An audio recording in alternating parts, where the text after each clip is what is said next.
সরকার সিদ্ধান্ত নিয়েছে জুলাই অভ্যুত্থানে শহীদ পরিবারকে একটি করে ফ্ল্যাট দেওয়া হবে।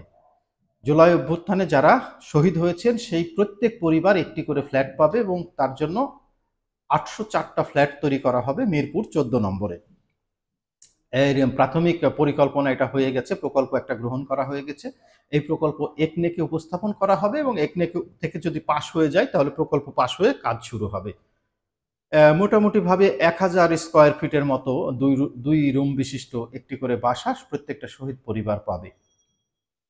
এই ঘুরে ফিরে কাজ তো একই হলো, বৈষম্য বিরোধিতার কথা বলে আবার তো সেই বৈষম্যই তৈরি করলেন। এই জুলাইয়ের শহীদ পরিবার এই পাবে, জুলাইয়ের আহতরা ওই পাবে, জুলাইয়ের নিহতরা ওই পাবে।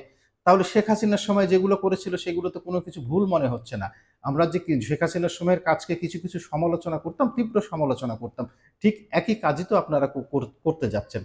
হ্যাঁ, এখন বলতে পারেন যে জুলাই অভ্যুত্থানে তারা ত্যাগ করেছে, তারা কি কিছু পাবে না? হ্যাঁ, তারা বেছে বেছে যদি এমন কিছু করতেন যে না এইটা দিয়ে তাদের পরিবারকে সেই মানে যে অপূরণীয় ক্ষতি হয়েছে সেই ক্ষতির কিছুটা পূরণের চেষ্টা করা যেতে পারে, সে ধরনের কোনো কিছু করতে পারেন না করে আপনি এখন দিচ্ছেন কি ফ্ল্যাট।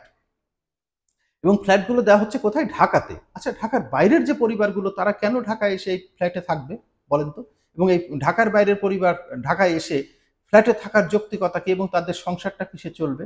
সংসার চলার ক্ষেত্রে হয়তো বলতে পারেন যে 20,000 টাকা করে মাসিক ভাতা দেওয়া হচ্ছে, সেটা দিয়ে চলবে। আদৌ কি ঢাকাতে 20,000 টাকা মাসিক ভাতায় কারো সংসার চলে? তারা না হয় কয়েকদিন চালালো, তারপরে যদি এই সরকার পরিবর্তন হয় তখন কি হবে? এটা কি থাকবে? আপনি ঢাকা থেকে একবার নিয়ে এসে এখানে বাড়িঘর, ওখান থেকে ছেড়ে দিয়ে এখানে এসে উঠলো, তারপরে আবার ঘাড়ে ধাক্কা দিল, চলে গেল, নাকি এগুলোকে ভাড়া দিবে? বৈষম্য বিরোধিতার কথা বলে তো পদে পদে পদে পদে বৈষম্যের নিদর্শন আপনারা রেখে যাচ্ছেন। আপনারা একই লিগেসি মেনটেন করছেন বলেই মনে হচ্ছে। শেখ হাসিনার সময়েও যার জন্য যা করা দরকার যেভাবে করে যাচ্ছিল, আপনারাও ঠিক জুলাইটাকে একই কথা বললেন। মুক্তিযোদ্ধাকে কসলাতে কসলাতে কসলাতে কসলাতে কখনো কখনো তেতো করে তুলেছিল শেখ হাসিনা এবং তার লেসপেন্সাররা। আপনারা কিন্তু এই অল্প সময়ের মধ্যে তেতো না, একেবারে মহা তেতো করে ফেলছেন। জুলাই অভ্যুত্থানে যারা নিহত হয়েছে তাদের পরিবারকে আপনারা 30 লক্ষ করে টাকা দিয়েছেন, 20,000 টাকা করে মাসিক ভাতা দিচ্ছেন, আরো কিছু সুবিধা দেবেন। কিছুদিন আগে দেখলাম যে তারা ঢাকা বিশ্ববিদ্যালয়ে বিশেষ সুবিধা নিয়ে ভর্তি হতে পারবে। মানে আগে তো ছিল কোটা, কোটা সিস্টেম ছিল, সেই কোটা সিস্টেমকে পরিবর্তন করে বিশেষ সুবিধা। কোটাতে তো তাকে রীতিমতো একটা ক্রাইটেরিয়া মেনটেন করতে হতো, অর্থাৎ ঢাকা বিশ্ববিদ্যালয়ে ভর্তির জন্য অ্যাপ্লিকেশন করতে হলে নির্দিষ্ট কিছু ক্রাইটেরিয়া আছে, সেই ক্রাইটেরিয়া ফুলফিল হলে তবে অ্যাপ্লিকেশন করতে পারে এবং অ্যাপ্লিকেশন করার পরে হয়তো অপেক্ষাকৃত কম নম্বরে কোটার মধ্য দিয়ে তারা ভর্তি হওয়ার সুযোগ পেয়েছিল। আর আপনারা বিশেষ সুবিধা দিতে যাচ্ছেন। বিশেষ সুবিধাটি কি? যে তারা অ্যাপ্লাই করলেই হয়তো চান্স দিয়ে দিবেন। এখন কথা হচ্ছে তাদের যদি ঢাকা বিশ্ববিদ্যালয়ে ভর্তি পরীক্ষা দেওয়ার জন্য যে ন্যূনতম যোগ্যতা লাগে সেটা যদি না থাকে, না থাকলো, বিশেষ সুবিধা যখন দেওয়া হচ্ছে তখন যোগ্যতা না থাকলেও হবে, ইন্টারমিডিয়েট পাস হলেই হলো।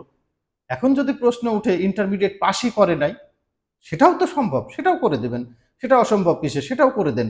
কারণ জুলাই আন্দোলন করতে গিয়ে তো অনেক মেধাবী পরীক্ষা দিতে পারে নাই, তারা পাবে। আবার যারা ফেল করেছে তারা জিপিএ 5 এর জন্য আবেদন করলো, তাদেরকেও ডেকে এনে শান্তভাবে বলেন, বাবা ফেল করছে ভালো কথা, তুমি ভর্তি হয়ে যাও। ইন্টারমিডিয়েট ফেল, ইন্টারমিডিয়েট পরীক্ষা দেয়নি, তাদেরকে ভর্তি করেন। আবার এমন যদি কখনো কখনো মনে হয় যে বিশেষ যোগ্যতা ছিল, মেধা ছিল, কিন্তু প্রকৃত পৃষ্ঠপোষকতার অভাবে এরা পড়ালেখা করতে পারেনি, তাদেরকে এনেও ঢাকা বিশ্ববিদ্যালয়ে ভর্তি করে দেন। কারণ ঢাকা বিশ্ববিদ্যালয়ের একসময়ের যে শিক্ষার গৌরব ছিল সেটা অনেক আগেই ম্লান হয়ে গেছে এবং ডে বাই ডে ঢাকা বিশ্ববিদ্যালয়ের শিক্ষার মান পড়ে যাচ্ছে এবং বিশ্বে বিশ্ববিদ্যালয়ের যে র্যাঙ্কিংটা করা হয় সেই র্যাঙ্কিংয়ে কোথাও আর ঢাকা বিশ্ববিদ্যালয় আছে বলে কেউ জানে না। সুতরাং একসময়ের প্রাচ্যের অক্সফোর্ড এখন একটা বড় গোয়াল ঘরে পরিণত হয়েছে। সেই গোয়াল ঘরে আপনি যেখান থেকে আনেন, ইন্ডিয়ান গরু আনেন, অস্ট্রেলিয়ান গরু আনেন, বাহামা প্রজাতির আনেন, সিন্ধি প্রজাতির আনেন, দেশি প্রজাতির আনেন, আর ভুটানি নেপালি যে প্রজাতিরই আনেন, আর গয়াল আনেন বা মহিষ আনেন, এনে ভরে দেন। গোয়াল আছে, গোয়ালে ভরে দেন।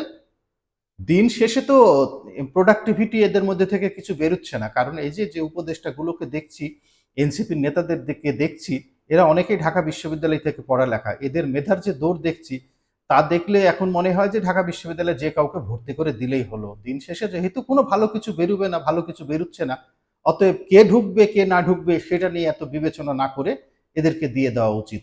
এখন আরেকটি কথা হচ্ছে যে জুলাইয়ের শহীদ পরিবারদের কথা আপনারা ভাবলেন, তাহলে যারা মারাত্মকভাবে আহত হয়েছে তাদের কথা কেন ভাবলেন না? অনেকেই এমনভাবে আহত হয়েছিলেন হয়তো ভবিষ্যতে আর কোনো উপার্জন করে খেতে পারবেন না।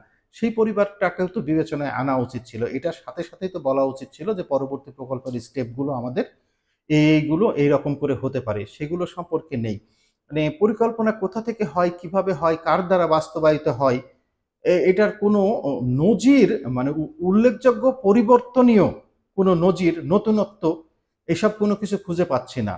ওই লোকগুলো ঘুরে ফিরে তো ওই মানে তেমন কোনো উল্লেখযোগ্য পরিবর্তন বা উল্লেখযোগ্য প্রত্যাশা আমাদের আপনাদের কাছে আসলে আর নেই।